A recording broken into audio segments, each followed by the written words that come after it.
came here to say that you don't really want it with us. Yeah, we live, you know.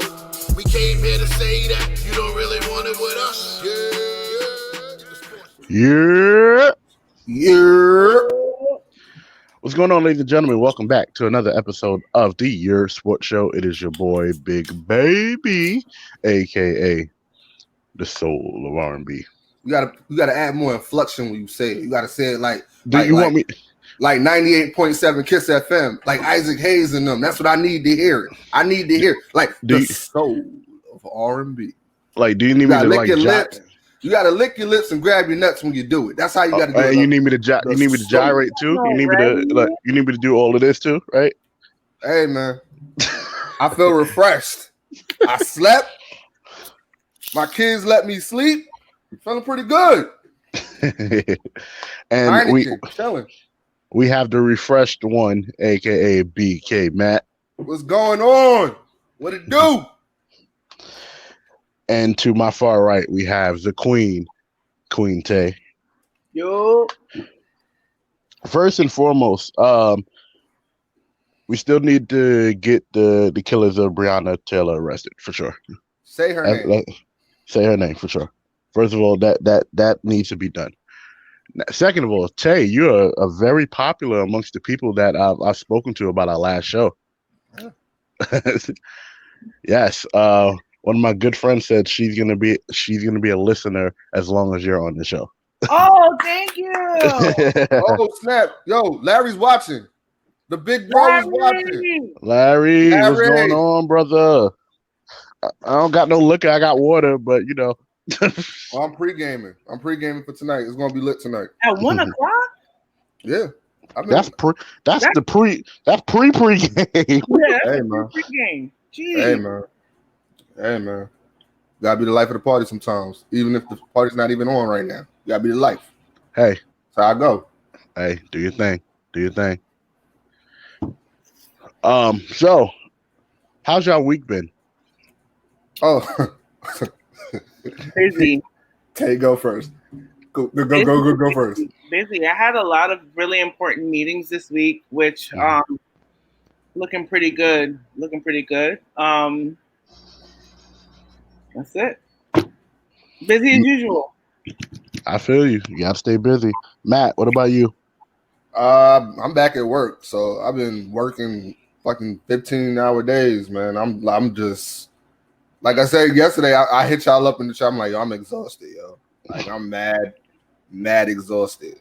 So I finally got my sleep yesterday. Well, not last night, yesterday, and I feel a lot better. But for the most part, I've been pretty good, you know, because these Giannis fans about to get this work. Work. They about to get this work. Matt. Damn. Matt. Matt. You know what? Matt? Let's start with that, y'all. I hate being right. I wanted to be wrong so bad. I wanted to be wrong. But here's the thing. You wanted to be wrong? I know I wanted to be wrong. I wanted all the smoke. Let me start out first by saying I told everybody that the Miami Heat was not gonna be nothing to fuck with. People was looking at me. People was looking at me like I was. People was looking at me like I was crazy. Like I'm like, all right. I'm like, all right. Me and Dre had this conversation. I was like, Miami, bro, because I was upset that Jimmy Butler left the Sixers. So I'm like, I don't know, bro. Miami. He's like, bro, low key they gonna be dogs. I'm like, no. He's like, yo, if they get Iguodala, it's gonna be a wrap. I'm like, what you mean? I was like, yo, you really think they're gonna get Iggy? He's like, yeah, they're gonna get Iggy. And if they do, it's a wrap. Yeah. Lo and behold, it is a wrap. Wrap that motherfucker up. Jimmy Butler didn't come to play with people's kids. He played with or people's kids. He ain't come to play with people's kids. Dre is like, it was very early on in our podcast that you started to talk about the Heat. And you did early on predict that it was going to be like Boston, Miami for the Eastern Conference Finals. And once you said that, I started to pay more attention to Miami. And I was like, yeah. Yeah. Yeah.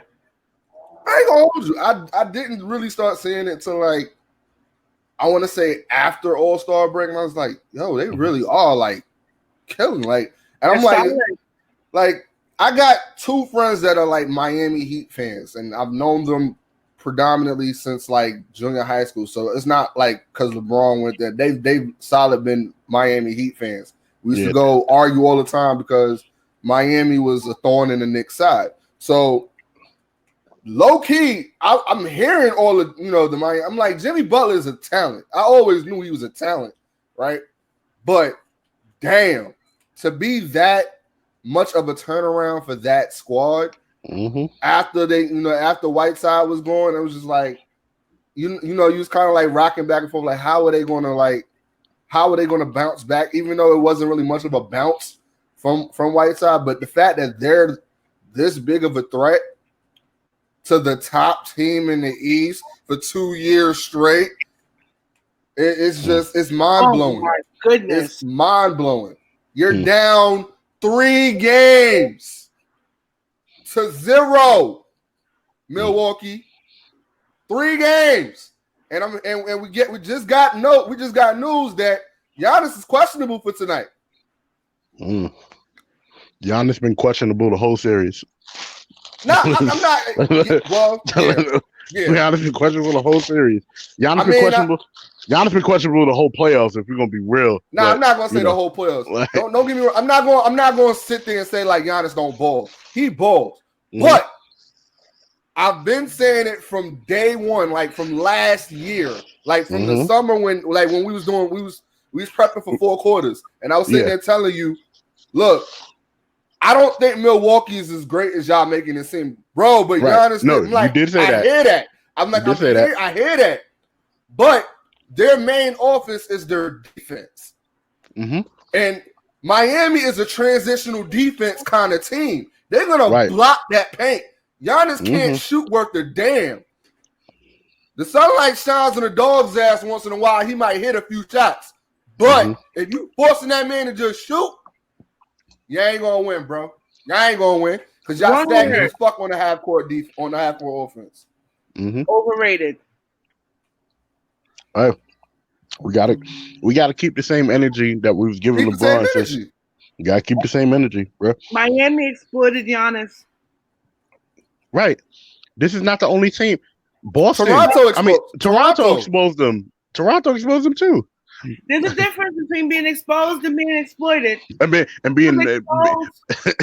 and getting that broom shoved in you. And his weaknesses were exploited by the Heat. It's difference. The thing that pisses me off is everybody's like, "Oh, this is going to be Giannis's league when LeBron is gone." Right? It still could be. I hear that. Cool. That's what I said. Maybe 3 or 4 years, if you develop a jump shot, it'll be a different conversation.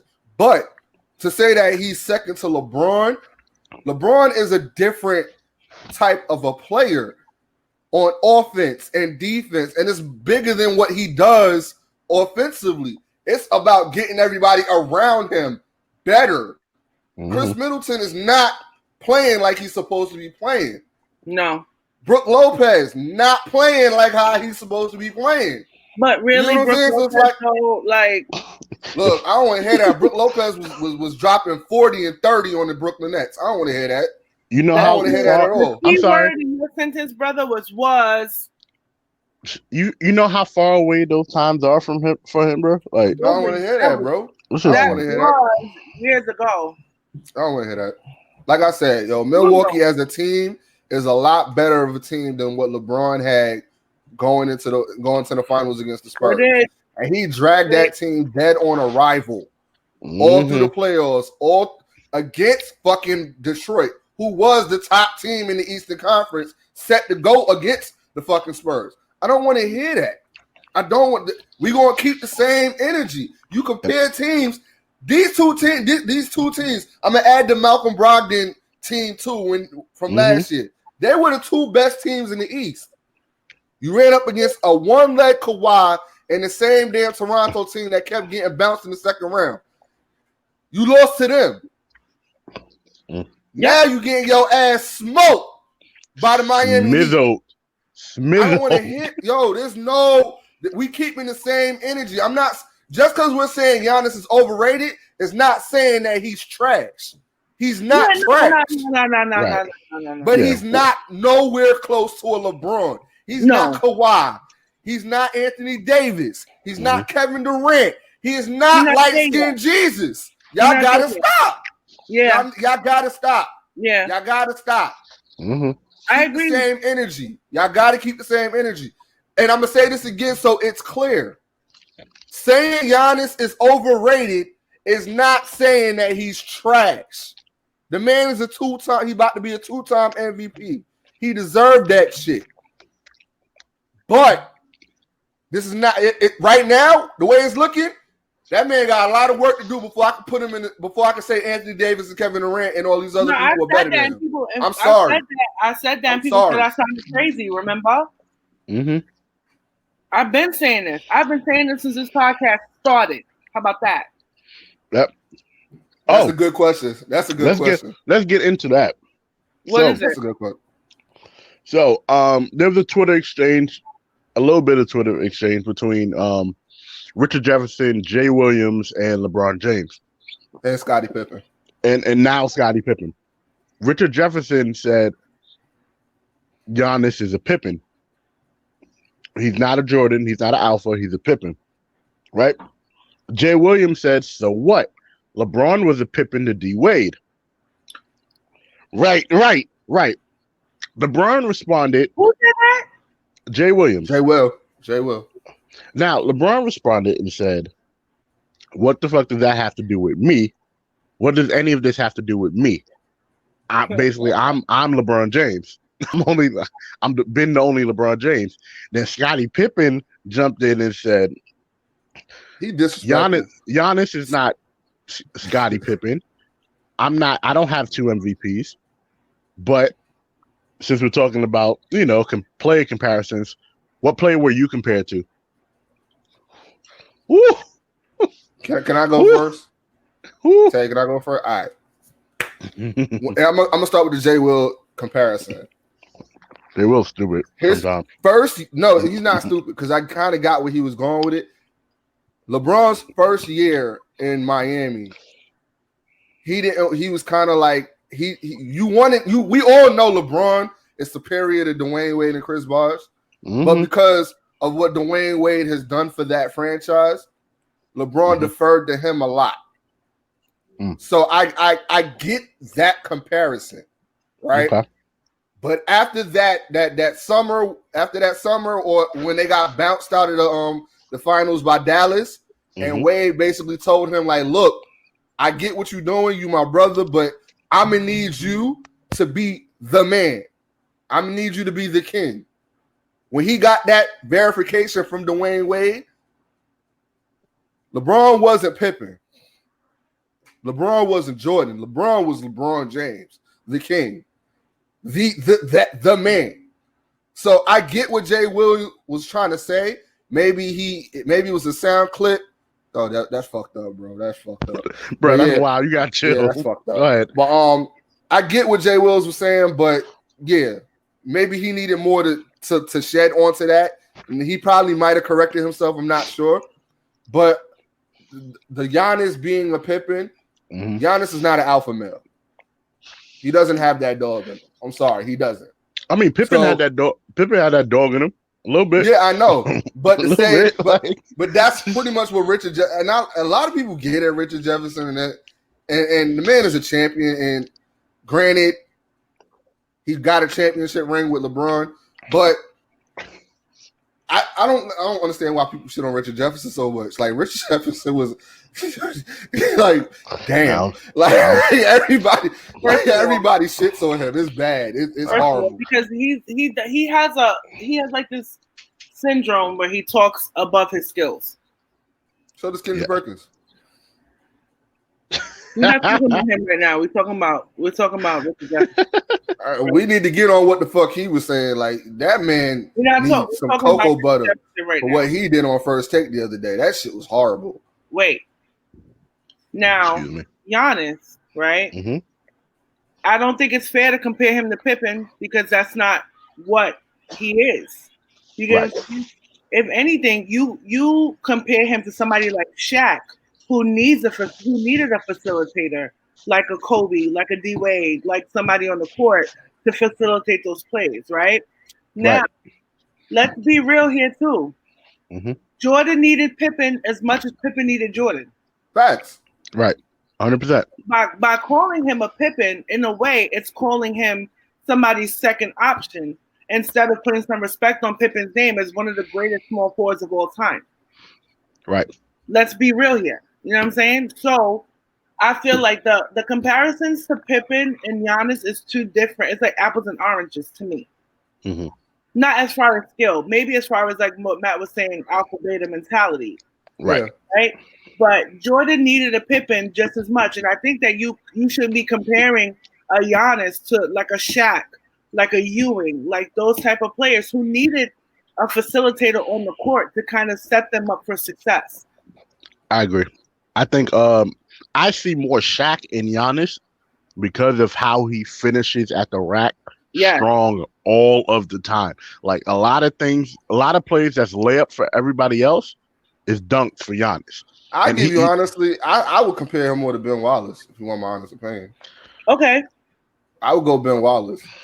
I can see that. I'm gonna tell you why, because he's a defensive threat. He get rebounds, but when he's in that paint, it's like look out below type shit. Like, you know what I'm saying? Shaq wasn't really known for his defense, but he was known for his dominance.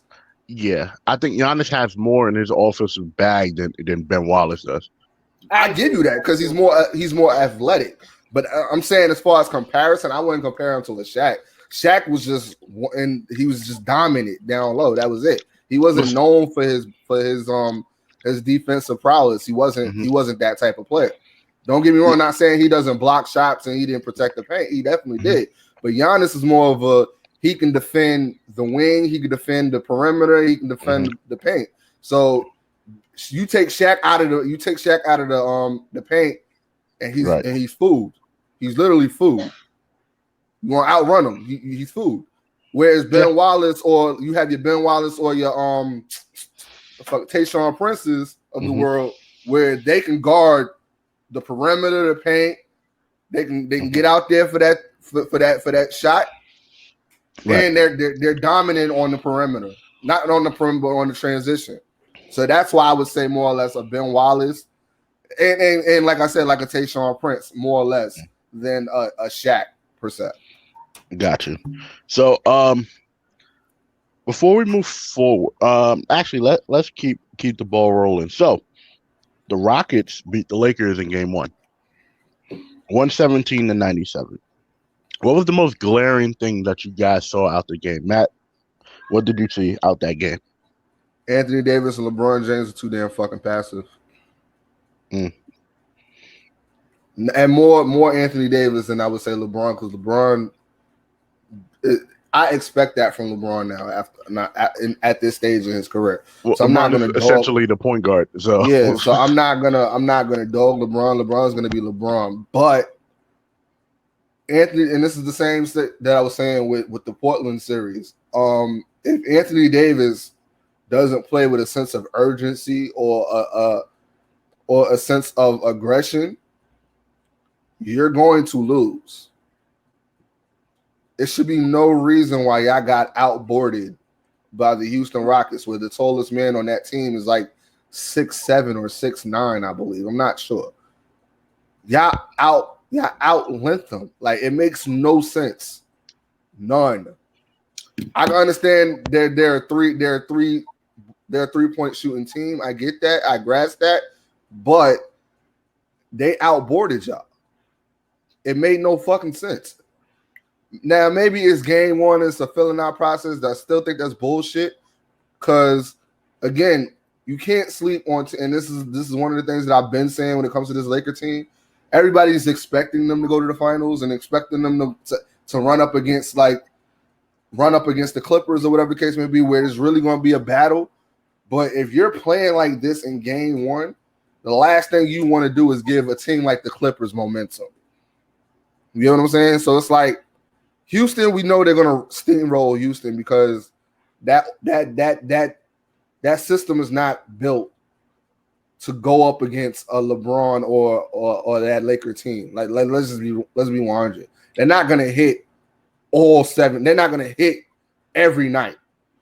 I'm not sure about that though. But do you know what cost them that game?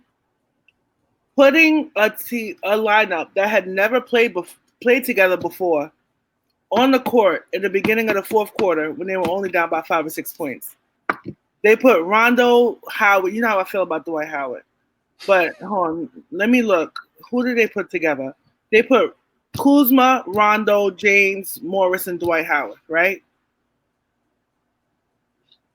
You're trailing by 6. I can't hear you, Dre. I said that's a trash lineup to put on the floor anyway.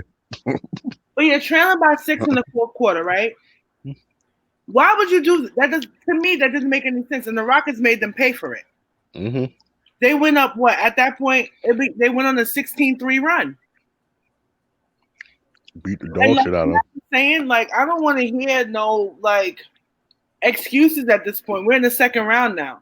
You know what I'm saying? Like, your team's identity should be what it is at this point. This should be your core going into the finals, hopefully, if you make it there. But the Rockets are that team that if you make simple mistakes offensively, they're going to make you pay for it offensively. That was always especially if they're hot. Especially if they're hot. Now, I can see this series going to 6 really easily. Mm-hmm. I really can. They are going to give them the challenge that Portland was supposed to give them. It's going to be worse. Yeah, it's going to be worse. This series may go 7, and it may not be the Lakers coming out of it. Honestly, I'll say the Lakers in 5. I don't see them winning the next game though.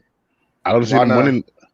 Here's my opinion on that game. So they didn't really out-rebound them. It was 41-41 on the boards. But at one point in time, the Rockets were out-rebounding them by like 5 or 6 I'm gonna tell you why I feel points. like they out-rebounded them. Their tallest man is like 6'7", 6'8". I get what you're saying, but Ben Wallace was 6'7", and he was out-rebounding most centers. Dennis Rodman was 6'8". 6'9", out rebounding most 7-footers. So I don't think it's a height thing; it's a heart thing in terms of wanting the board. And the Lakers didn't play with enough heart on the boards because they thought size was going to be everything. That's what I'm saying. You got 3 men that's like 7 feet. Right. It makes no sense. But PJ Tucker wanted it more, and that's why I said if the Lakers don't get it right, the Lakers are going to lose this series, and it's going to look crazy on them for losing this series. Forget about. Y'all need LeBron to take over. You need AD to take over. That's a given. The it's others not take need over. They gotta play aggressive. Right. They play soft sometimes, and it's aggravating. They do, and I agree with you on that. But the others also have to contribute too. Just like the Rockets, others have been contributing no matter what they do, whether on offense or defense. The Rockets, the Rockets have the number 1 defense in the playoffs right now. The Houston Rockets have the number 1 defense in the playoffs. When do you think we would ever say that the Houston Rockets have the number 1 defense? We ever say that about Mike D'Antoni? Right. Right. That's the best question to ask. Right. Like that didn't make sense. Now, this series is going to go long. Now, Clippers, Nuggets. Clippers and Nuggets. Apparently everyone thought this was going to be a blowout series, like it was going to be a cakewalk, and the Nuggets said, "Hold my nuts," because they tied the series. Hey. 1-1 last night with a 110-101 victory, bruh. I'm with Stan. What Stan just said. Hold on. At this point, I'm counting on Russ to win the series for the Lakers. Hey.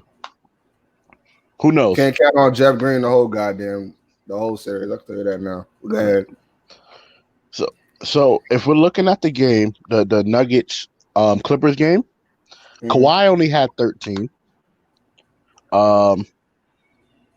Pandemic P had 22. Pat Bev Paul George had 22. Pat Bev had 2. Lou Williams had 13. That's just a few. Now, on the Nuggets side, Joker had 26. Jamal Murray had 27. Gary Harris had 13. Monte Morris had 10. This team is this Clippers team is supposed to be the best defensive team we have seen, and they haven't really been shown it this playoffs. Honestly, this bubble is exposing a lot of. I don't know. Maybe it's because there's no crowd. I think that's probably what it is. A lot of teams feed off energy. Just throw me a bone a little bit. I'm just saying, like, this Denver team is a tough ass team because who expected them to come back and beat Utah the way they beat Utah? Shout out to Jamal Murray because he bowled his ass off. And Joker was like, all right, I see you tired. I got this 30-piece for you. And got rid of Utah. So, I've always felt that the Clippers were an overrated squad, too. They've been exploited all through the fucking playoffs. Let's be real here. Everybody, I think Paul George is more overrated than that Clippers team. Boy. Clearly. You know something. I don't talk about Paul George often because I'm not really impressed. None of us are. Paul George. I'm sorry, George Paul. George Paul. Shouldn't be struggling against the teams that they're struggling with in the way that they're struggling against them. You get what I'm saying? You're supposed to be wiping the floor with the fucking Nuggets. I wouldn't go that far. I didn't think it was going to be a cakewalk. I think all teams in the Western Conference deserve. Because the thing is, like, I don't see the Clippers winning shit this year. Hey. I can't put up. Let me tell you something. How the Clippers are playing now, whether it's Miami or Boston that goes into the Eastern Conference Finals against them, they're going to have a big problem. In the finals, that if they went that far, they're going to have a problem with either one team. I know you said Boston and Miami. You got to probably put Toronto in there too because they playing like they got something to prove too. The Clippers are going to have a problem against any Eastern Conference team if they keep playing the way they play. Yes. Yeah, this is a fact. Yes. Any of the remaining teams, probably outside of the Bucks, they're probably not. They're going to have trouble. Like they're not beating the Heat. They're not beating the Celtics either. If they played against the Celtics, they're not beating them either. Let me be real. They could beat the Rockets. They could probably beat LA, the Lakers. Yes. But I'm holding that at a high probably. Because the Clippers are not impressive at all. And to be honest with you, we tend to forget that LeBron and AD are playing through injury too. Yep, but we can't give that. Yeah, we can't give that. We can't give that excuse because we'd be riding LeBron if we give him that excuse. Whoa! It's not an excuse. No, but I know it's not an excuse, but people. I'm not even talking about Matt because I'll be joking with Matt about LeBron and stuff like that. But I'm talking about people who are legit like LeBron detesters and the haters. Skip. They would be like, "Oh, that's not an excuse. Jordan played through injury. Blah blah blah blah blah blah." Like people was injured. Like a whole episode about all the reasons why I fucking hate Michael Jordan. We're gonna talk about our new latest series that's coming out at the end of each month, at the end of the show.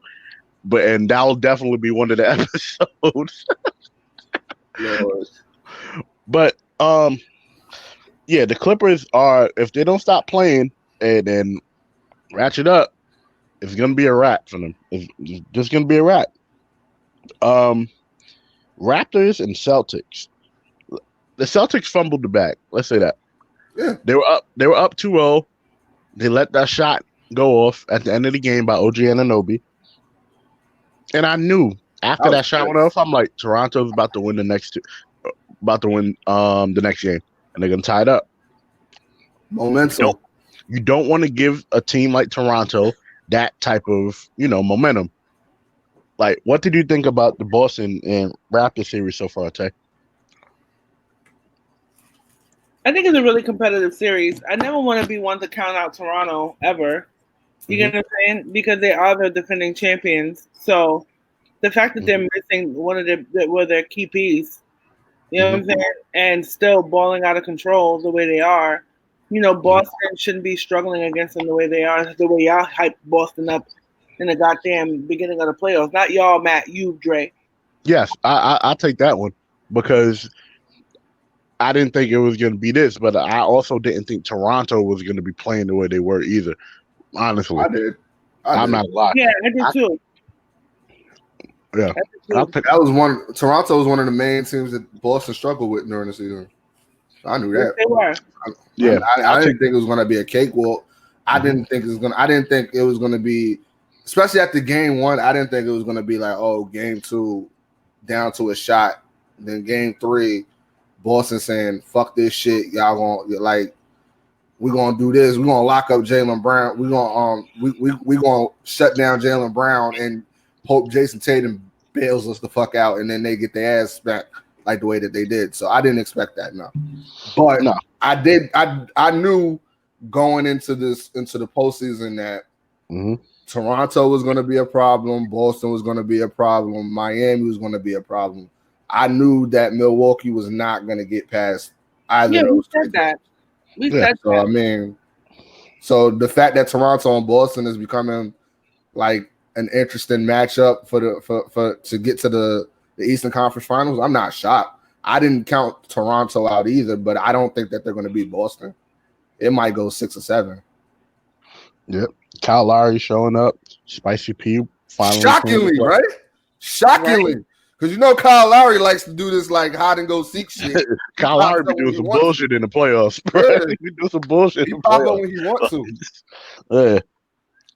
But I definitely think this series is going 7 games. And shout out to Van Vliet too. Van Vliet got his kids there, so you know it's a wrap, bro. Yeah, like, shout out to Van Vliet. Balling. You know, coaches are the only people who can't bring family. Yeah, that's what I wanted to bring up too. So coaches can't bring coaches and referees, well, at least until the conference finals for the referees, but coaches can't bring family members or guests inside the bubble. So how's that? Wait, what do you mean? So how's that fair if the players can do it, the refs can do it, and the coaches can't? You ain't in these trenches. You ain't on the floor. Nigga tripping. Shit, if I'm putting up 40 a night, I need my wife. Shit, you right, but the coach has to put you in position to win, and the coach is also the biggest part of the team too. So for the coaches not to be able to have their family there, that's bullshit. Yeah, they can have their wife. Fuck them kids. Them kids stay home.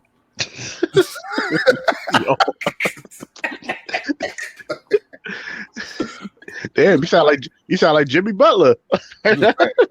Wife, yeah. Kids stay ass home. Well, we know what Matt thinks. Tay, what do you think about the coaches not being able to have their kids? It's definitely not fair. You know what I'm saying? I think that Matt, you dumb, yo. You mad dumb. But yeah, they should have been.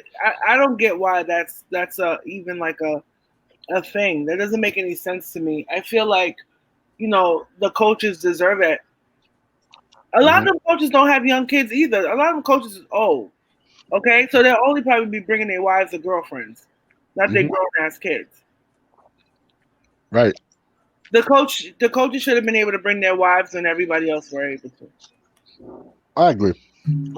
Fuck them kids. Like I said, fuck them kids. They just want to see Mickey anyway. He ain't here. You can't be using my slogan or anything like that, but it's all good. Sorry. That need to be a shirt though. Fuck them kids. Fuck them kids. Yerrr Sports Show. Oh man, Brock Lesnar started that shit. Definitely did. Definitely when did. He said that the first time, I was like, that was funny as shit. I don't give a fuck about your kids. I was like, you're not supposed to. And neither do I. I felt that.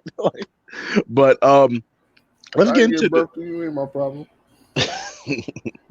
Let's get into the basically the topic of the week so far. Steve Nash. Well, first, Tyronn Lue has been signed by the Philadelphia 76ers as a head coach. And he's a better fit for them. Yes. So this definitely means one of those two are getting traded. So he's going to figure out which one of them is going to get traded. I think it's Ben, honestly. People have been thinking it's Joel. I think it's Ben. I see more money in Joel than I do in Ben Simmons. No, but you want our opinion on that? No, that's not it. This is what I want your opinion on. Steve Nash is now the head coach of the Brooklyn Nets. Let's hear what Stephen A. Smith had to say. My issue is not with Sean Marks. My issue is not with Steve Nash. Steve Nash was a tremendous player. He played a developmental role with the Golden State Warriors. He's highly respected and adored by a lot of people within the NBA community. On its face, in terms of the individual he is, I'm incredibly happy for him. Sean Marks, as I consider to be a person that's doing an outstanding job in Brooklyn. I have no doubt that he feels he hired the best man for the job, looking at his roster and who he wanted to lead this squad, and I have no issue with him. The issue that I had was with Kevin Durant and Kyrie Irving signing off on this. And the reason I have an issue with them signing off on it is because Steve Nash, for all the superlatives I threw out there, has no coaching resume at all. And for him to not have a coaching resume and to never have coached as an assistant coach, never to have coached as a head coach, and to walk into the media capital of the world, which is New York, and to be literally inheriting a championship roster from day one, that does not happen for black people. And that is why I said it is white privilege. I said it yesterday. I'm saying it today. I'm going to say it next week. I'm going to say it next month.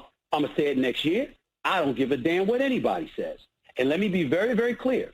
When I'm talking about it, I'm talking about the fact that a black man with no resume to speak of at all does not get that opportunity. I'm not talking. Okay. Okay, what are your thoughts on what Stephen A. First of all, he's wrong. Okay. I don't think it had anything to do with white privilege. Let's be real here, okay? Okay. I feel like it was his pedigree's influence. And I think that KD and Kyrie had a lot to do with that too. Mm-hmm. You know what I'm saying? I feel as if there were so many NBA players turned coaches, you know what I'm saying? With half the accomplishments that Steve Nash had. Right. You know what I'm saying? Mm-hmm. And were able to make waves in the NBA, right? I think he deserves a turn. Mm-hmm. Why not? Why not? Well, Matt, what's your opinion on it? Do I agree with Steve Nash being the Nets head coach? Not necessarily. I'm open to see what comes out of it. Do I feel like there's more qualified coaches that were available that could have gotten that spot? Yes. Mm-hmm. That are black? Definitely. Do I agree fully with Stephen A. Smith is saying that it's white privilege? No. Is it a sign that is it like an example of white privilege in a sense? Yes, because like he said, a black coach with Steve Nash's resume is not getting a team that's already made and mm-hmm. built to go be a contender. It's not. You can look him up. Doc Rivers, he had the Orlando Magics. They were not set to go to the finals from 99 to 2003. You can look up Jason Kidd. He had the fucking Knicks. Were not built to go. Not the Knicks, the Nets. They were not built to go to the finals. Actually, you thought that they were? Go ahead. They were built to go deep in the playoffs, but they weren't to the finals.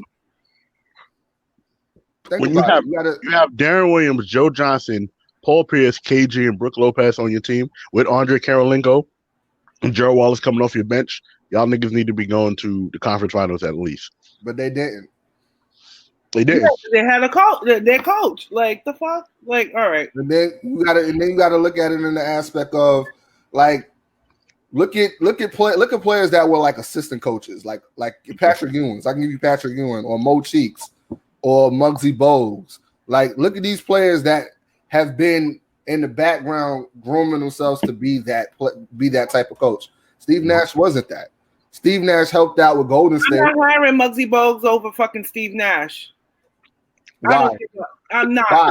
But why? I'm not. Why? I want to hear your reason. You can't compare the two. You can't compare the two. If we're comparing resumes. Yeah, we're comparing resumes. What resume does Steve Nash has as a coach? It doesn't matter. It does matter. That's what he's saying. But that's what he's saying. You're going on Stephen A. Smith because he sounded like a complete jackass the week before. He had the flip-flop as he usually does. And this was something that he chose to flip-flop on. And that's what I'm not with, right? But I'm not looking on the basis of last week. I'm talking about has the respect of the players already. That's number one. He's gonna and he can. I feel like Kyrie and KD, they are at this point. They're not washed up, but they're not on the level that they were before they went to the Brooklyn Nets. So let's be real here too. Let's be real here too. All right. Mark Jackson. We talk about like Mark Jackson with the Golden State Warriors, right? Mm-hmm. He had a championship contending team. He couldn't take them there. Steve Kerr did. He built that team. Well, he didn't take them to the promised land. Steve Kerr did. He didn't take them He took them to the first playoff series that they've had. But did they win a championship under Mark Jackson? No, they didn't. But he built that foundation for that team. That whole team he built. That whole team. No. I don't see no rings. I don't see no Mark Jackson rings. You got to stop, bro. I'm not going to stop. Mark Jackson built that team. Oh, well. There's no ifs, ands, buts about it. So Mark Jackson built that team. He deserved all the credit in the world for it. Nope, he doesn't. He didn't get him a ring. Nope. Nope. That ring. Nope. Period. So, to white privilege. It was player privilege, but it wasn't white privilege. You said it yourself. You qualify for a lot of jobs, and people would choose another applicant that does not have the resume that you had. It's the same thing. I can't. It's not the same thing. It is the same thing. Steve Nash played 18 seasons in the NBA. He hasn't coached ever. So how do we know what he did? Nobody even knew he wanted to coach. Nobody knew he even wanted to coach. We don't know what type of work he's done with these players in the offseason. He's not been on nobody's roster as an assistant coach, a manager. You don't have to be on somebody's roster to have. You don't have to be on somebody's roster. You don't have to be on somebody's roster to work with the point guards, to work with the shooting guards. You could be a consultant. There's more than coaching than just helping out. Players do it all the time. Now, let me tell you something. I'm normally the first person to scream privilege. The first person, right? Mm-hmm. The reason why I don't agree with the Nash signing has nothing to do with white privilege. You get what I'm saying? Because if you had a snowball's chance in hell of getting Popovich, right? Mm-hmm. Steve Nash is not on that level of a Popovich. That's my problem. Not over a Tyronn Lue or Mark Jackson or Muggsy Bogues. But you mentioned Popovich, but look at Popovich's resume. That's what I'm saying. It doesn't compare with hold on, you're not letting me finish. He has coaching experience. That's when I get pissed, right? Because what I'm saying is, no, it's not the same thing. What I'm saying is, with Popovich, right? That looked like the caliber of coach that you were looking for, like a Popovich. You get what I'm saying? If they would have got anything below that, it would have been disappointing, white or black. If you're going for Pop and you come with Steve Nash, that's not impressive to me. It's not nothing to do with what I'm saying. The point is the white privilege part. Now that I don't feel is fair. And I think Steve A. Smith did that on purpose because he sounded like a jackass last week. So he wants his fans to feel that he's still with them in this racial bullshit. So he had to say something. But Steve Nash is respected by players. Period. There would have been no way in hell. Kyrie and KD had a lot of influence in that too. And that's what he's directing his energy to them two. But my whole thing is, I'm not saying that it's white privilege. I don't agree with it being white privilege. Could it be used as an example of white privilege? Yes, it could. Because he's not qualified to have that type of a job. He's not. He has no coaching experience. And it's bigger than just Tyronn Lue or Mark Jackson or Muggsy Bogues. There's other coaches, like what's the coach that just got let go from what the fuck? I forgot his name. The dude from the Pelicans. You could have hired him. But he has experience. There's other coaches that are out there that have. That's Steve Nash is their guy. All right, and I'm like I said, I'm open to see how it goes. Mm-hmm. I'm not going to shit on Steve Nash. I'm not. But when he's explaining it to the point of he doesn't have no experience, and you got all these other jobs, you got all these other like coaches that could have gotten that job or could have gotten the interview. Mm-hmm. One that are black, two that are more qualified. Well, we don't know who got the interview though. We don't know who got the interview. Right, we don't know if those people were interviewed for the position. And Sean Moss is going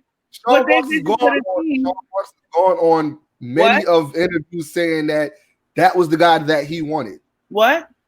Sean Marks has gone on record and saying that he wanted Steve Nash.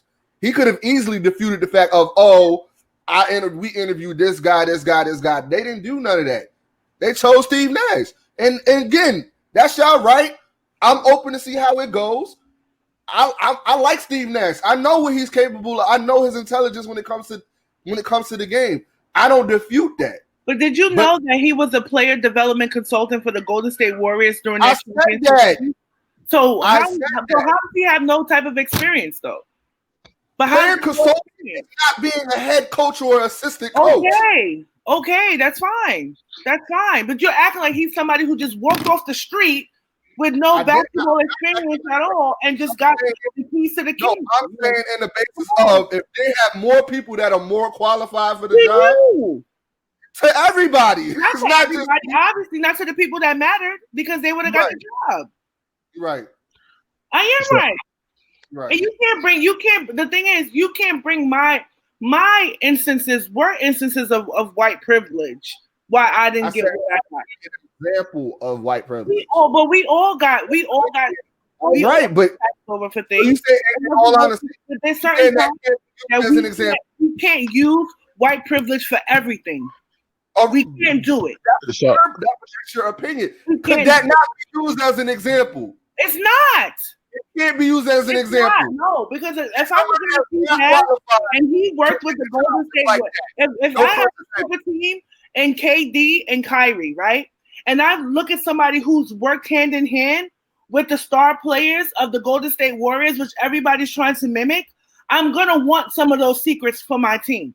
Not with guys who kind of have good experience as assistant coaches. Their teams ain't really go and do much. You know what I'm saying? Like, what has Muggsy Bogues done as an assistant coach? I didn't even know he was assistant coaching. I had no idea. I'm like, really? What has he done?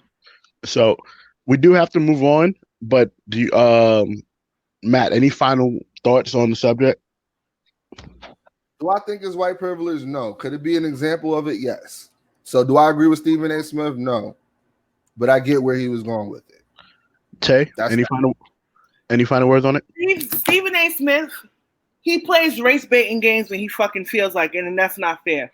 Because at the end of the day, it should have been there's a lot of players who transition into coaches with limited experience. We're already just saying that KD and Kyrie are just going to be this fucking super team for the Brooklyn Nets, and we really don't know what type of KD we're going to get and what type of Kyrie we're going to get next season either. So let's be real here too. They're broken the fuck down. Their better years are more behind them than in front of them. So that's an opinion. We don't know that. So let's be real here, okay? But at the end of the day, Steve Nash, if I'm looking at it as a team president, right?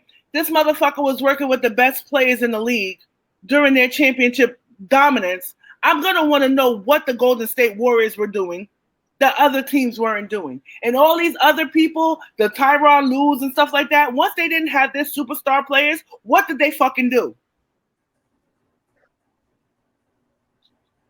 So my thoughts on it is, like I said, I don't think it's white privilege. I was 75-25 on it. I was more intrigued that Kyrie and KD picked Steve Nash, especially how loud Kyrie has been about social justice and everything like that. But at the same time, like I said, at the same time, when it comes to the coaching in the NBA and the type of team that you want, Steve Nash is a proven leader. Kyrie is shaky as a leader. As Sean Marks, I honestly would need someone like Steve Nash in Kyrie's ear, someone like Steve Nash in KD's ear, who was in KD's ear when he was in Golden State, to be leaders, because you have a young core that's been playing without their two best stars, and it's going to be rough for the players like Karis LeVert, Joe Harris, Spencer Dinwiddie, now that they'll be playing limited minutes or on limited touches. So the Steve Nash signing, essentially for leadership purposes, will be good. As far as player control, making sure his players do whatever they're supposed to do on court, that's something we shall see. But moving forward, the NFL, September 10th, the NFL is back. How do you guys feel about that? How do you guys feel about the NFL returning? Now, if somebody needs more black coaches in the fucking league, it's the NFL. The NFL definitely do need some black coaches, but yes, they will be returning, and I have the notes here about how they will do it. So we spoke about this before, but some teams will have people in them. Some teams will have stadiums with fans. Some of them won't. Oh, so they playing all the Russian roulette with the coronavirus, huh? Right, and they're also still traveling to each other. So the season ain't gonna last long, so I don't even know. I thought we were gonna have something to really talk about, but like after that, that shows you the politics that's infused into football too. That's so unsafe. So just an example of how bad social distancing really is in terms of, or how much they're really playing Russian roulette. Arrowhead Stadium is probably one of the biggest stadiums in the NFL. They will be allowed 22% capacity. That is roughly about 16,000 people. That's a lot of people. 16,000 people. Most of these teams are saying, we probably won't have people. Some of these teams are taking it by a case-by-case basis. As of now, and then you also have players that opted out to just not play because of the coronavirus and other things. So, for example, the Patriots, Patrick Chung, Marquise Lee, they're sitting out. Oh, Dante Hightower, Marquise Goodwin of the Eagles, Devin Funchess of the Packers. Oh wow! Yeah. Geronimo Allison of the Detroit Lions, C.J. Mosley of the New York Jets, Nate Soldier of the New York Giants, and Damian Williams of the Kansas City Chiefs. It was more at one point in time, I believe, because I think I was. Yeah, it was a lot more people who decided who sit out or just wasn't going to be playing. But yeah, so you also got to take into account that these games, because of the college season potentially not happening. I thought it was though. Some divisions are playing, and some people aren't. So we can potentially have NFL games on Saturday based off that too. So, as I said, as you said, honestly, it's kind of Russian roulette right now. Kind of, it is. It's 100% is. Like 16,000 people in the stadium. Yeah, an Arrowhead. Now, and they're traveling. And they're traveling.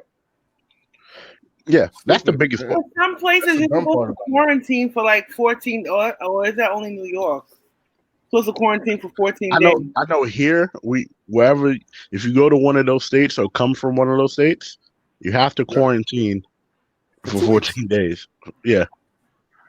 So I don't know, man. Yeah, the season might last like 4 games. It's be a wrap. Yeah. That's scary. I didn't know that they were. Well, I heard that AEW was going to start allowing fans in this. They already did. They have all out. Yeah, they all out last night. Yeah, they I heard that it was interesting, but and not in a good way, all out. But shit, if Dre let us talk about that, it's a wrap. But anyway, you already know my energy. It's a wrap. I'm glad I didn't pay for the pay-per-view. Let's just say that. But they already allowed fans in there last night. How many? Yeah, it's been more. It's been more than that. It's been like 2 weeks now. They've had fans, so they're only at 10% capacity. Oh, so then I read an article this morning saying that they were going to boost it up to more. They may. No, they definitely were. Hopefully not. Something like that. Yeah. Hopefully not with the product that they put on last night. I think because Daly's place is a bit wide, so they can put people like the way you see the people sitting. They're sitting with their family members and they're like away from each other. They all spread out. They're all spread out and everybody has a mask on. So it looks good. Essentially, it looks good, but still, like it looks like an indie show. It doesn't look like an indie show. It looks like an indie show at like Coney Island or where the Cyclones play. Like if you ever watch like the old USA Pro shows or like UWF, it kind of looks like that, where they have like the fans that's on the ground and which is like other AEW talent, and then they have like the actual fans like in the nosebleed sections where it's like they all spread out. That's how it looks. So it's not bad what they're doing, but we're talking about football. You have okay.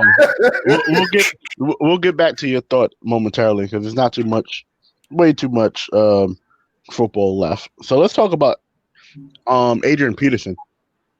One of the greatest running backs of all time has been cut by the Washington football team. And signed. He signed to Detroit. Yes. We thought that may have been done after this, but I think he has one more season left in him. We'll see where that takes him. I don't think that he would be. I forgot the guy's damn name, the coach of the Lions. He was with the Patriots for a while. Oh, Matt Patricia. He's bad. You say he's bad? He's bad. You mean bad like the hood term or bad like? No. I think people just expected because he learned under Belichick that he was going to be like the second coming of Belichick for the Lions, but I don't think he has pieces to do that either. Yeah, that shit don't work. That's not like when people leave Pop and become like dope coaches. Like people leave what's the name? Belichick. You don't know. It's like rolling the dice sometimes. But they just got that on their resume: Super Bowl champion. Yeah, but I think that Adrian Peterson is, he's going to be a welcomed addition anywhere he goes. And I would have been sad to see that he would have ended his last season with the Washington football team. He's like development, ain't it? But he's ended it on. He's basically just helping out the next in line running back. I think that's why, because it's a 1 year deal. Yeah. No, but played. He's led really well last season. I know that. The last 2 years, he led the Washington football team in rushing yards and And touchdowns. he was on my fantasy football team. So that you won. Make sure That you you had won. that. Make sure you had that. Undefeated, right? Yes. 16-0. All right. So I mean, like, look, Adrian Peterson is a superb talent. I think he's in his 13th year in the league, like 13th year, right? 13th or 14th. Something along those lines. Maybe he is reaching that plateau of is getting quitting time. He's been dealt a kind of weird hand since his son passed away. So I mean, it's like, hey, it's football, and maybe it's not the. Maybe he needs this last year to just like figure out what he's gonna do. But I think we're kind of like at the end of his career. I think so. I think this year and this current possibly shortened season, and maybe song. Yeah, maybe next year. I don't want to see him end his career on the Lions. That's one. Like I don't think anybody should end his career on the Lions. Yeah. It depends on how this season goes. Yeah, they're not gonna play fully. Right. He did good the last 2 seasons, like I said. He's done good. It's just I hope he doesn't get a Vince Carter like sign off the way it's looking like that. It happened, bro. Like, that was so looking like that.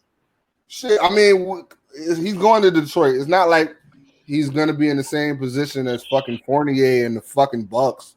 So I mean, look, it's a swan song to me. I mean, if it ain't this year, it's definitely next season. One of the two. So speaking of Fournette, yes, he has joined Bucks Row. If you haven't watched that, listen to that episode. I believe that was episode 14, right? Bucks Row. How do you say his name? Is Fournette or Fournier? Fournette. Oh, whatever. You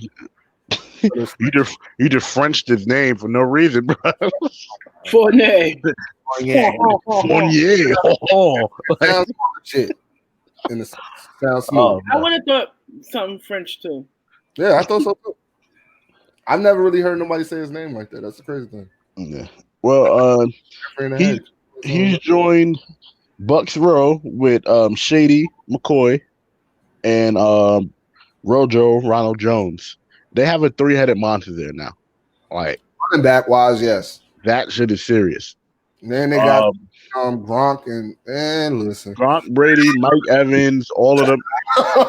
Bucks Row is looking crazy right now, bro. Like, but as we've seen sometimes with super teams in football, doesn't always work out. Outside of Dallas, than they did Chicago a couple months ago. Yes, they are looking so much way better than what they looked a couple months ago. I want to know what's in the water in Tampa Bay to everybody. I've been to Tampa Bay. It wasn't all that. What's in the water over there that everybody's trying to go to Tampa Bay? It's Tom Brady, bro. It's Tom Brady. What made Tom Brady decide, you know what? I want to go to Tampa Bay. What is it, the hot weather? He got time. He could have went wherever the fuck he wanted. Yeah, exactly. He chose Tampa Bay. So it's like, what's in the water over there? It's hot as fuck in Tampa Bay. He was tired of being hot. Like he was tired of being cold all the time, and he wasn't gonna go to the Dolphins. So yeah. So and I guess they had the only thing exciting in Miami Stadium was WrestleMania. Right. So much for that plan. Well, at least still hold on the grudge of that. Tay, we in WrestleMania next year. Me, you, and the families. I'm so aggravated. It's been months and I'm still mad aggravated about it. I don't know. I just got to know what's the price range for your seats because you VIP bowling and shit. You first row and shit. So I got to know what's my price range because we not making salary on Yerrr yet. so I need to know the price range of what I got. I got to make up to my daughter for the fact that she missed WrestleMania this year. She ain't missed nothing. Well, did she not watch it? No, we watched it at home like everybody else. I mean, we're not used to that. It was so weird watching it from home. It was like, Tay's usually the timekeeper, so she sits there. Shelly and Lillian Garcia and all of them. Right, and her daughter's the commentator. I always have special bracelets when I go to WrestleMania. Like, I've only been that close one time. Have a private bathroom. Look at. I've only been that close one time, and that was WrestleMania 20. That's the only time I've ever been that close, and I don't even know how much I paid for because I was young. I was like 14. Probably a lot. Well, WrestleMania was always more expensive than the other ones. My mom paid. I find that the WrestleMania prices go up. Because what was $100 ticket back in 2012 is now like a $275 ticket. Yes, I was. I got this app on my Fire Stick where I could watch. It's like Living Single 24/7. I got mad shows. So yeah, I was watching that. What the hell? Yeah, I don't know what that is. My background. Oh. I love Living Single. I do too. I'm watching that and Family Matters. Make it a real big thing for WrestleMania next year. Like, I have a perfect mansion we could all stay at in LA. A perfect mansion. I know. I'm just trying to be like you want to grow up. I don't understand what you got in y'all cucumber water. I don't get it. It's like y'all don't realize y'all got a group full of project babies. I don't think you understand. Like we like shit. We all from New York, but we ain't from the deluxe apartment in the sky like y'all are. Brownsville, sweetheart. Even though I'm from Brownsville, love. I lived in Brownsville all my life. Baby. I'm from Crown Heights and Canarsie. I mean, bro, I told you I grew up. We grew up down the block from each other, Matt. Back in the other side, Canarsie was not as bad as Brownsville, boo. It wasn't. I'm not going to No, Canarsie's bad now. But not I don't know what the fuck happened. I don't know what happened. Like, don't get me wrong. I'll say it. I ain't going to hold you. I went through some shit in Canarsie. I went through the trenches. Yeah, but not like now. Canarsie's scared. Ooh. But I grew up in the hood. Like, I'm a hood girl. Yeah. It's crazy. I grew up in Brownsville, but, And now she front seat. Treat yourself. Giving high fives to Michael Cole and shit. No, let me tell you, my parents and, I work hard for my shit, man. I feel you. You definitely do. I'm working now, so I just need to know how much I got to save. Yeah, let's do it, though. I think we should rock the hell out. I got to tap into the college fund is what I'm asking. How y'all did it to go to New Orleans? Tap in to that. I got to tap into the college fund, I guess. Yeah. No, see, New Orleans was. I can't slum it like that. It was affordable. Nola was affordable, but it was sort of a cluster. It was sort of a clusterfuck with a lot of things that went on there. But that's an off camera. Yeah, but no, my New Orleans trip, my hotel was expensive. So fat, bro. I was in an Airbnb. I was too. But last thing on the NFL before we get to some wrestling, Cam Newton, who we thought was going to win the starting job, did win the starting job.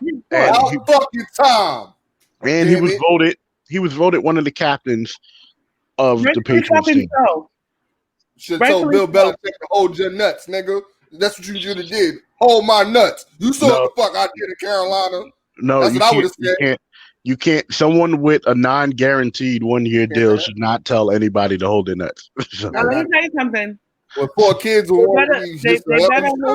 not going to get that caliber of fucking player again at all. Ever. They better give him that money. They better give him his money next year. Mm-hmm. They basically just put their tip in and was like, all right, yeah, we're gonna give you 1 year. Let's see what this do. Nah, nigga, you about to go all in, and you no plan Bs, homie. No plan Bs. We gonna see you in 9 months. No plan. Let me tell you. Everybody talking about them Bucks. Them Bucks look scary, but them Patriots look scary too. Yes, they do. But the Patriots are always. I won't pick them against the Bucks though. But the Patriots are always. They're always quiet, scary. Like we always we knew about Tom Brady, we knew about Gronk, but we never knew so much about their surrounding pieces. It took us a while to figure out about Newman and Edelman and White, their running back, and just even when they had Randy Moss, the other pieces around them were just like, oh, okay. Go ahead, Matt. So we're not gonna mention Hernandez. We're not gonna mention him at all. So too soon. Okay. Wrestling. My bad. Yo, what happened last night? All right, so we'll get into AEW. So I wasn't playing. I got this. I got this. Nigga, let me tell you what started. I'm gonna tell you how it started. Boom. First, Matt Hardy got concussed. I don't know how it happened. I saw how it happened. He overshot the table. Nigga hit his head on the concrete floor. It was a wrap. Nigga called the axe. They did the axe, but he finished the match. They definitely did. Come on, that's not safe. They definitely did the match. They definitely did the axe. They definitely did the axe. He couldn't finish that match at all. My man couldn't even stand up. He couldn't stand up. Matt Hardy is damn near 50 years old. Well, let me be fair. Matt Hardy's in his 40s, mid-40s. Yes. Mm-hmm. This man has a beautiful wife and kids. You all right? And y'all didn't think of this? Nah, they just said he was broken. They just said he was broken. Yeah. So the spot was basically that's so dangerous. Yeah, it was a nasty spot. So basically they came off one of the cherry pickers and Sammy Guevara speared Matt, and because the table was a smidge bit too close, but the fact that they were landing on concrete anyway, it was gonna be a bad fall regardless. Matt did not move, and I'm like staring at the TV, and I'm seeing blood on the floor. I'm like, yo, he's dead, bro. He did not move. That's dangerous. There's a difference from like a big fuck up allowing him to finish that match. Hey, I'm not even done. That's not even it. It was more. Boom! The Casino Battle Royal. You remember Evan Bourne? You remember Evan Bourne, right? Evan Bourne? You remember Evan? Small dude, did the shoot star press, all that. He was a tag team champion with Kofi Kingston. You remember him? I know you remember him. Remember the shooting star press into the RKO? Yes. Evan Bourne. Yeah, he goes by Matt Sydal, right? He goes by his real name. Yes. Yeah. Well, he's Evan Bourne. I don't give a fuck about that. Anyways, like I was saying, boom. Surprise entry for the Casino Battle Royal. My man gets on the top rope like it's WWE 2007.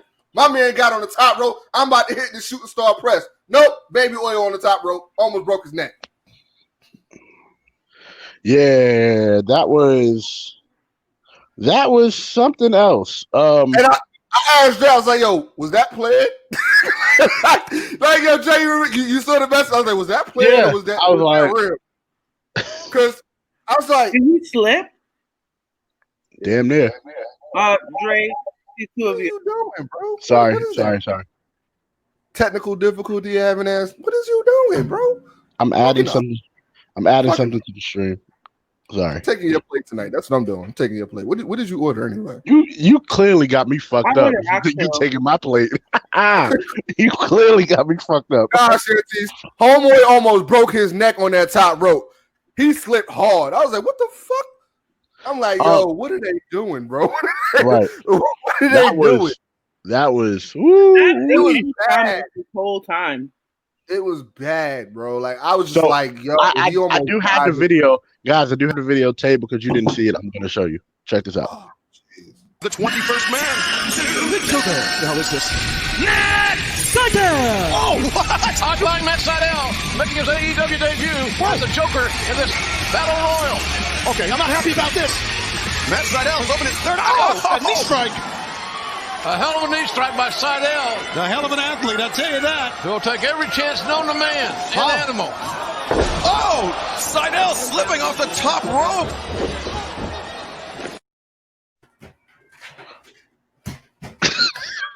He flipped. The turnbuckle was really small. Yo, that could have been. Oh, I felt good. He's okay. Bad for him. Oh man, the first move in AEW history is correct. No, his first knee shot to the other side was good. But I think the momentum. I don't be watching Japan overtook him. You know what I'm saying? Like he was. That's his third eye. He's Piccolo. Okay.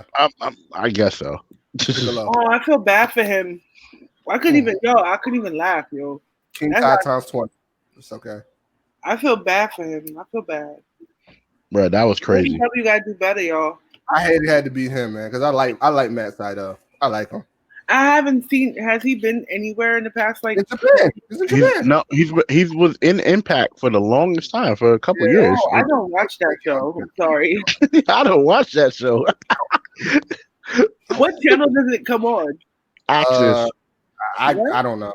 I'm not even It sure. comes on Access TV. I watch it on the fight. What that? Watch it on the fight thing. I don't know. I watch it on you watch it. So stop playing with me. No, I don't know what channel. No, I don't know what channel it's on. I don't know what channel. I watch it on like a website. I watch it because of Tasha still. Oh my god, I didn't even recognize him. He's Piccolo. No, he's TN. He's TN. All right, no problem. So more about wrestling. Let's go. What else happened? So because I can do it. I got Reigns, y'all. No. Let's stay on AEW right now. Let's stay on AEW. Because I hope Quintus is watching this, right? You never get a chance to rant on them. Yeah. Exactly.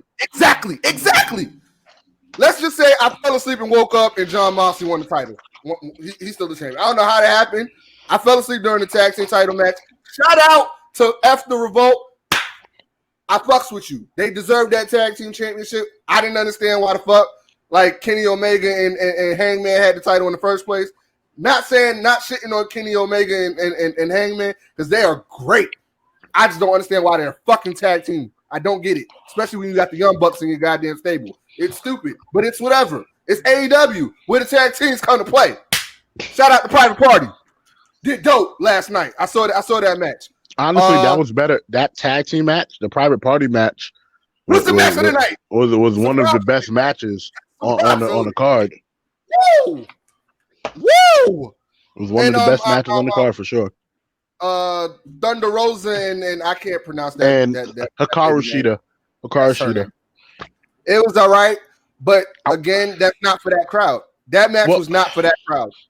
Dre, that match was not for that crowd. No, it wasn't. And Thunder Rosa shouldn't have lost, but that's she should have lost.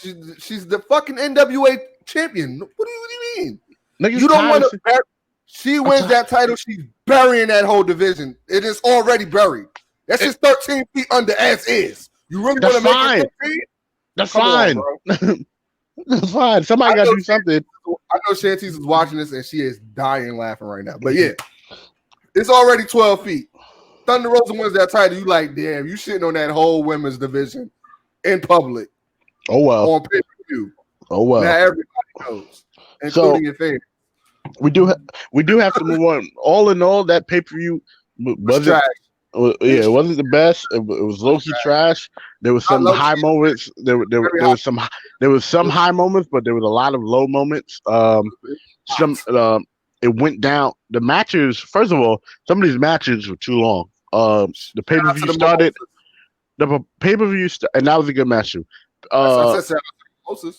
Orange Cassidy is the man. I don't know why Wilkins hate him so much, but Orange Cassidy is the shit. Shout out to Jericho. Le Champion. By the way, I just got an alert that the Bucks and the Heat are starting soon.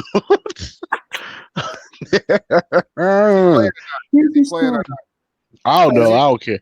If he don't play, I swear to God, we're gonna be in this. We're gonna be in this party with me on Facebook Live saying, "Where the brooms at?" So, let's jump into our spotlight now. Our spotlight on the big dog, Roman Reigns.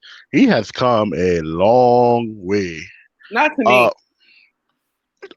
He always had the chops for me.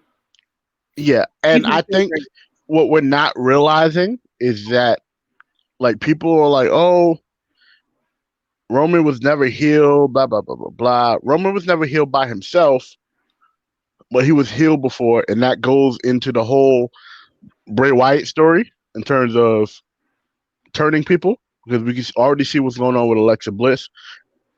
We already saw what's going on with Braun Strowman, reverting back. But Roman never faced the Fiend yet, though. First off, he did face the Fiend. When the triple threat match with Roman, baby. The triple threat. But he was already changing before that. So hold up. So when was he babyface? Who? Roman? When was he babyface? Well, he was babyface for a long pay attention time. to his character. Pay attention to his character. He was a badass. He wasn't a babyface. But still was a babyface. Yeah, he was a babyface, bro. I don't agree, but okay. This nigga was the most Make-A-Wish ass person. They just had that's the only thing that made him of all time. No, but the thing is, he was always like, they tried it. You know what I'm saying? This is the only time. I guess. Let me tell you something. I hate that this is during quarantine right now, during COVID. Yes. But they need it. Monumental fucking mic work by Paul Heyman, man. His mic work on Friday was whoa. I felt it all. Amazing. Whoa. Amazing. Whoa. For real. Like it blew my mind. That was the best mic work I've seen from Paul Heyman talking about a superstar in a fucking long time. Roman needs to stay. Not yet. No, not yet. The Usos need to be down. I feel like it. He dissed him on Twitter this morning. He's like, I didn't think you could do it by yourself. I was like, ooh, Roman. Ooh. Listen, Roman, from what I've been told, Roman requested to come back heel. And since you had nothing to do with Paul Heyman, honestly, and Brock is gone, essentially Brock is gone for what we know. Fuck him. It makes sense. I'm good with that. Let me tell you something. I'm not good with Brock Lesnar's money. Work is done. Brock Lesnar's money. I'm seeing Roman Reigns in the light that I'm seeing him right now with Paul Heyman. I would love to see Brock and Roman like this. Another feud with them. I would love to see it that way. Like 5 matches with them. I'm tired of them. We would get face Lesnar like Lesnar in 02. Imagine is not a face ever.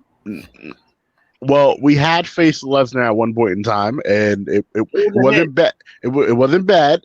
It was definitely that almost broke his fucking neck. Yeah, I'm so glad that they didn't rush Roman and Bray.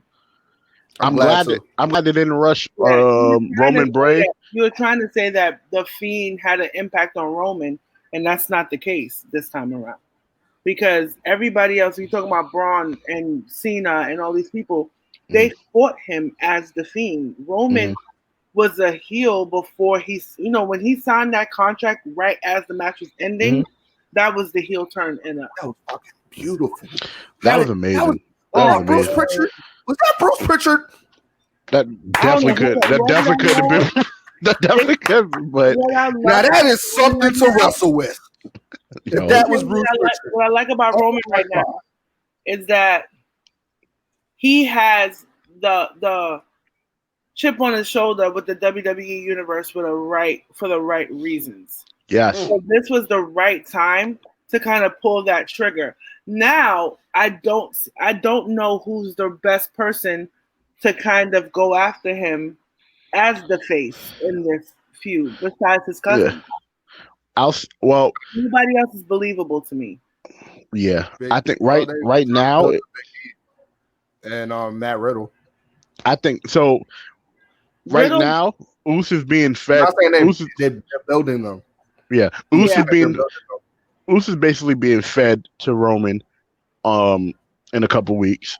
But I think it's still going to be a good match, regardless. I didn't even watch the ending of SmackDown. That's the crazy thing. I do see the Fiend interfering. Yeah, or coming in at the end or something. Or Braun. Something didn't happen with that. But can we get what's his name? Baron Corbin to Raw, please. Yeah. Let's put him on Raw and I think Baron needs a championship. I think him versus. I forgot to tell you something, Dre. My bad, Dre. But a couple weeks ago, remember you was shouting out Johnny Curtis and Tyler Breeze. They're tag team champions now. Yes, they are the NXT tag team champions. I love Johnny. I love Fandango. Oh my God. Oh my bad, Fandango. I was calling him Johnny Curtis. My bad. Yeah. Oh man, I love him. But yes, Baron Corbin should probably go to Raw and feud. He needs to feud with Drew McIntyre. Yo, let me tell you something. I'm not enjoying. He needs he's squandering a little bit right now. Not really. I love the King gimmick. Oh, Baron Corbin. Man, I've been high on Baron Corbin for years. He's not going to be the top bad guy on SmackDown anymore. And he's not going to be. Yeah, it's over for that because you have Roman. That's a heel now. Braun is heel. Yeah, I want to see how long it lasts. You're putting yourself lower and lower on the card, essentially, in terms of heels. On Raw, he can stand out, even though we have the Hurt Business doing their thing on Raw. Shouts to the Hurt Business. Yeah, but they're not in the main event scene. Right, they're not in the main event scene. Randy isn't going to be in the main event scene for long. I hope he wins the title though. He's not. He's not. Let me tell you something. He could, but he don't need it. He could. That's the match, right? Him and Drew McIntyre for Clash. At Clash, yeah. I do. I at this for this particular feud, I kind of want Randy to win just so he can like for him to have another run with it and have because there's faces that the Raw has faces that will take it away from him. Hey, I gotta ask you this question. Who's more entertaining right now, Randy or Drew McIntyre? Both. Equally? I gave Randy his flowers last week. No, that's why I asked you that question. I like Drew as champion.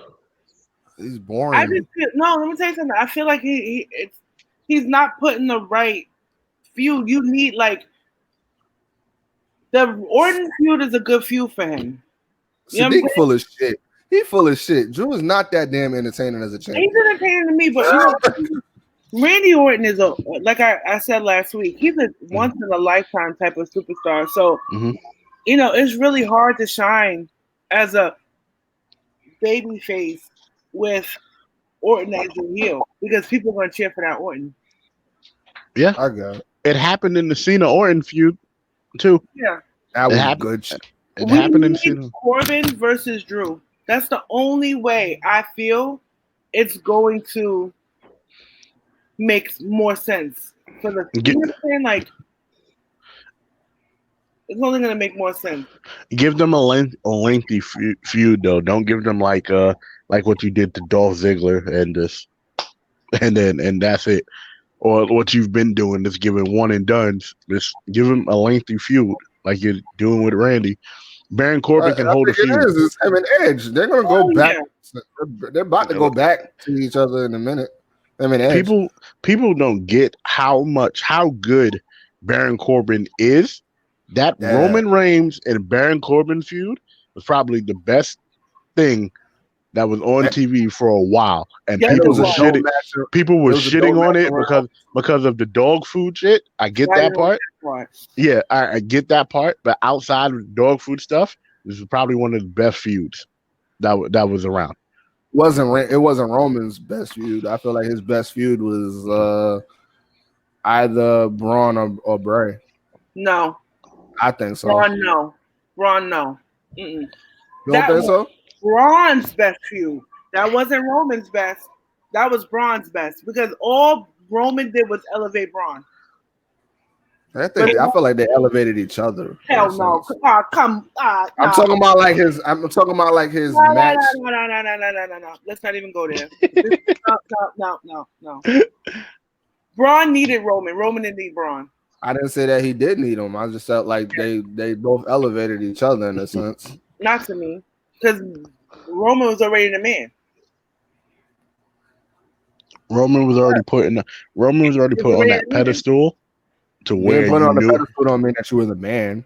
He's the man. What he's the face of the company. Being the man means everybody agrees. No, not everybody agree with damn Becky Lynch. Like, wait, what you mean? Who's popping more than Becky Lynch around that time? All of Roman Reigns' peers respect him as a locker room leader. So even before the cancer diagnosis, he was the man backstage for at least a year or two. Let's be real here. He was the most talked about on these goddamn sites. You know what I'm saying? He got the loudest reaction of the night. Braun needed that rub more than Roman needed that rub. Roman just beat Brock Lesnar for the fucking championship. You know how big deal that is? Like, nah. That is type crazy. Yeah, nah. But I feel like Roman is. I think this is where he's going. His legacy is going to be solidified 100%. His work. That Paul Heyman. No one saw that coming. No, not at all. But one last thing before we end off. So and this is real quick. So Vince McMahon has decided that superstars have 30 days to cut off their third-party streams of income, like YouTube, Twitch, Cameo. Real quick, how do you feel about that? You said nope. No comment. I don't get it. Honestly, I don't get it. Like, it's not that deep. We're in a pandemic. Well, Cameo is helping out a lot of people. Yeah, Cameo is helping out a lot of them. They're making money off of their intellectual property, though. Like, if you know what I'm saying, you're popular because of a certain brand. You know, they own the rights to your name. It's like, yeah, I don't know. It feels like It feels like Vince is trying to like add more power to himself. It's not that deep. It really isn't. It is that, but it is that deep though, because at the end of the day, the business, a lot of businesses are struggling right now. Let's be real with you. And at the end of the day, you know, if you're signed to a company, right, and you know that likeness and that image does not belong to you. You get what I'm saying? It's not like you're using your real name. You're using the name that they gave you. Right. On the business end of it, I understand it, because if I built up a character and gave it to you and you went and make money someplace else and I'm not making money off of it either, all right, now we have a problem, because I'm basically handed you money and now you're going to make more money and I'm not getting part of it. Right. So I get it. Essentially, I get it, because that's what it all comes down to in terms of copywriting and owning the shit. Yeah. Like, so I get it. I understand, but there's certain people like Xavier Woods, who goes by Austin Creed. He doesn't use his WWE name. He doesn't use any of that. That's who I'm more concerned about, because he built up a platform for himself. So I'm hoping that they're not going to take at least his, because AJ owns his name too. AJ's been on Twitch and everything for a while now. So it's just it's certain individuals who's going to have more stroke to it. So, but again, we're gonna end the show right here. That's the first time I ever see her use it. That's the crazy thing. But yeah, right.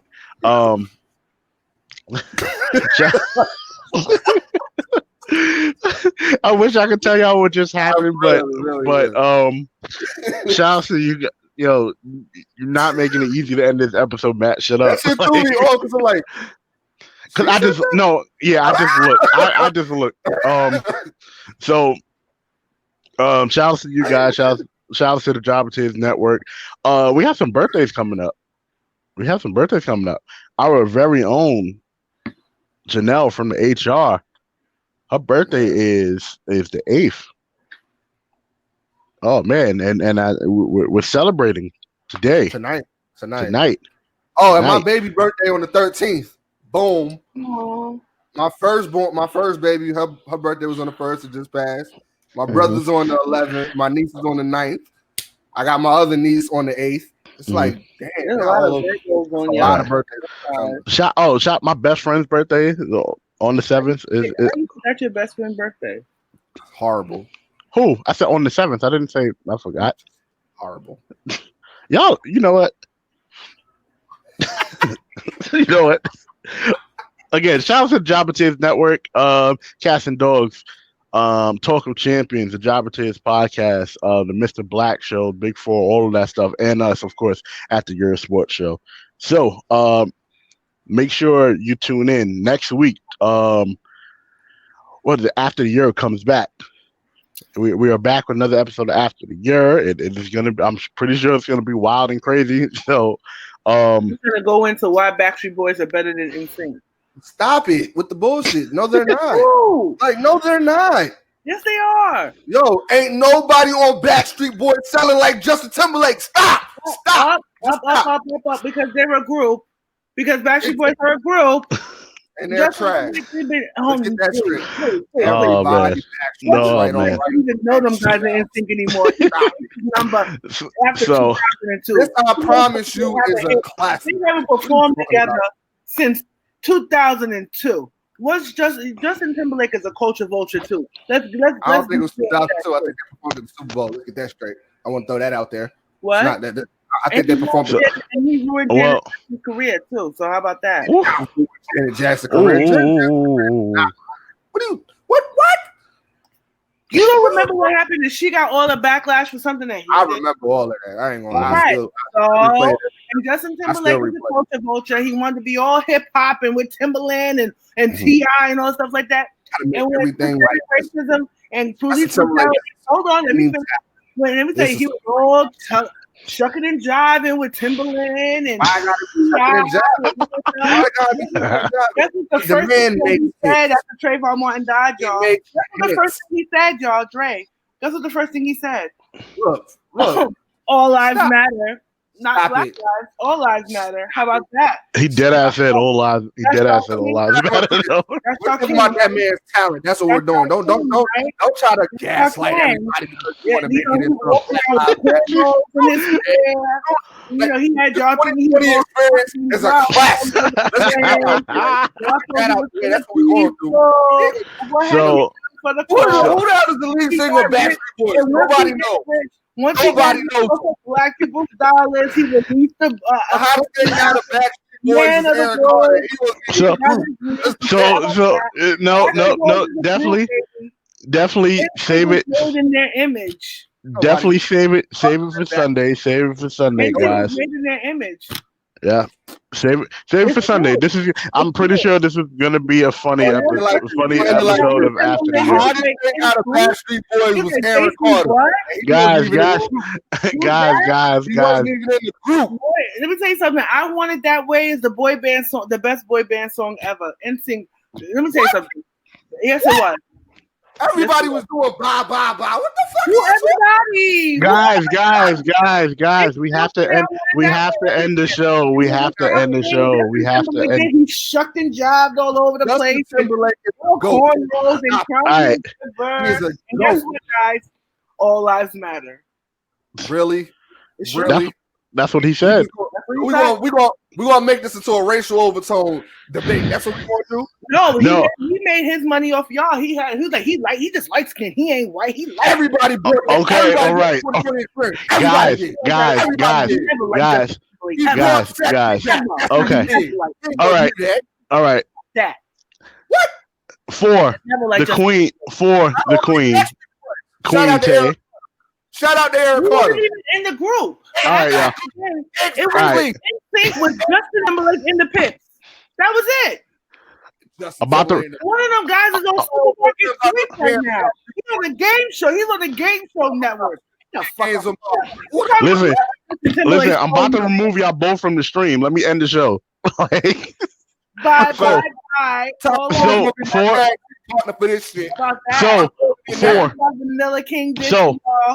For Queen Tay. Shout out to Aaron Carter. For BK Mac. You don't know nobody else on that dance. You don't know nobody else there. All right, you don't know nobody else there. Backstreet Boys sold more albums. It is your boy, Big Baby, signing off. Numbers now. Let's talk about the cultural impact. Nobody knows the Backstreet Boys. Bye, y'all.